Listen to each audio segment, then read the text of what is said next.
So the next question is, what is the biggest metro station in Paris? Well, Leal is very big. Um, it's a big station, but is it the busiest station?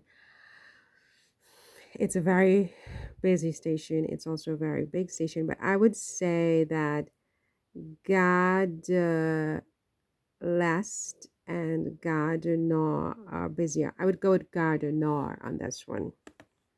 I think Gare du Nord is the busiest. Yeah, Gare du Nord is the busiest train station. It has like 48 million visitors or users per year.